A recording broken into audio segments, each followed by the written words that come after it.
Chapter 4. I sank to my knees, the floor beneath me softening, yielding like soaked paper. My palms met carpet, not the slick, breathing wood of the jarred room, but the familiar shag of a childhood bedroom. Faded blue, stained in the corner where the humidifier once leaked. It even smelled the same. Dust, crayons, the sour trace of once spilled apple juice that no cleaning could ever quite remove. She hadn't moved. She watched me as if no time had passed. As if I were still 7 and asking her if monsters could crawl out of dreams and into closets. Her face bore no judgment. Just a slow, almost maternal stillness, like waiting for a confession that had already been given in sleep. "You left me here," she said again.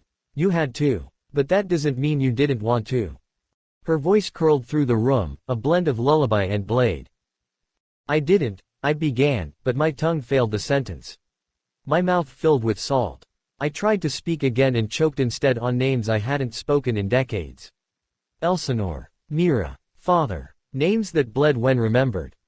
She stood, slowly, and the light shifted. There was no source, just a change. The way it changes in a storm when clouds thicken but rain hasn't come yet. Her body cast no shadow.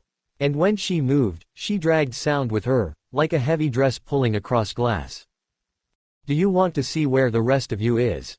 she asked. The door behind her, the same door I had just walked through, was no longer behind me.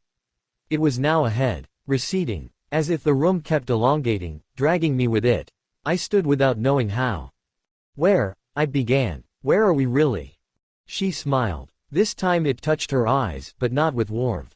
With recognition. "We're in the moment you broke," she said. "The one you never woke from."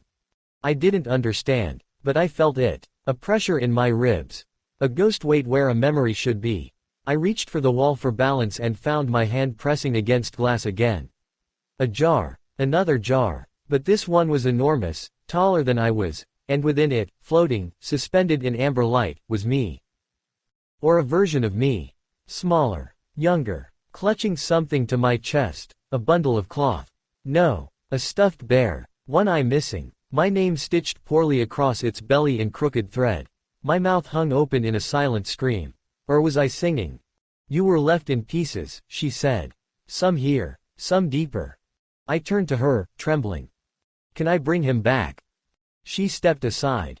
The door, again. Closer now. Breathing. Yes, breathing. The wood pulsed faintly with each beat of the memory. Its frame shimmered with dust motes that blinked out if looked at directly. A hinge clicked slowly, as if responding to my longing rather than my hand. "I don't know what's behind that one," she whispered. I looked back, but she was no longer there. Just a jar. Small. Simple. Nestled on the bed like a child's toy. Inside it, a photograph.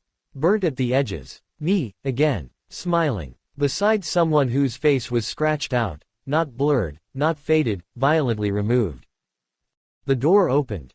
And I stepped through.